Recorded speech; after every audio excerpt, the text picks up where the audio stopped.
chud las ceann comhairle a tá áthas orm Lord an mille seo a nocht agus mar súil óldúing tá an bhórmór den na teigh ar fud an stát seo ag fuailint.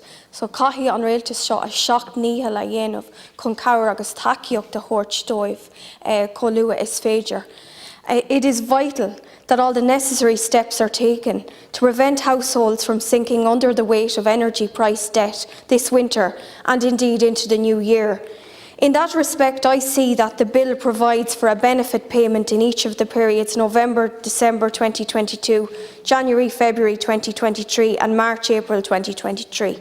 I have a parliamentary reply pending on a specific issue, Minister, that you may be able to shed light on here tonight, and that's whether churches and parish halls will also be eligible for support with their energy costs. They're doing their utmost and have significant energy bills also, and they are providing vital community services, so are deserving of, I suppose, equal support and an equal response. In the wider sense, of course, Minister, the issue of energy costs is front and centre for households, businesses and farms, which are the major users of energy throughout this state. A farmer I spoke to recently said his costs have risen by over 400%. I wonder if any level of state intervention can rise to the challenge of offering support when costs are of such an astronomical scale.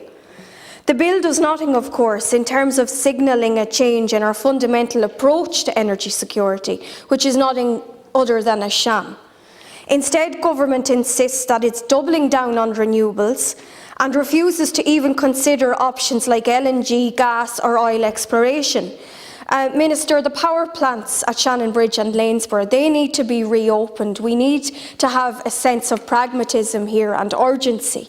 Those power plants could be powered and fuelled on biomass, and I'm calling for that here again tonight as a TD in the Midlands.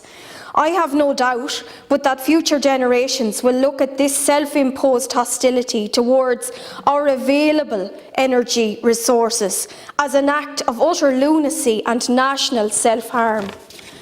And as important as it is to offer some financial support, it is difficult to avoid the impression that we are merely delaying the inevitable and that sooner or later Irish households, families, businesses and farms are going to be pushed over what I have described recently as the energy price precipice. It will be no consolation to these people, Minister, as they are plummeting in the cold and ruin, that it was all done to meet the demands of a nonsensical and borderline insane carbon reduction policy that's radical, extreme and is restricting us just when we need flexibility and common sense the most. It is like throwing a heavy weight to a drowning person instead of a rope. Burden after burden is imposed on the Irish people. Regulations and the banning of heat and energy sources like peat and even wood are being pursued with reckless vigour and little thought for the people who are struggling to heat their homes this winter.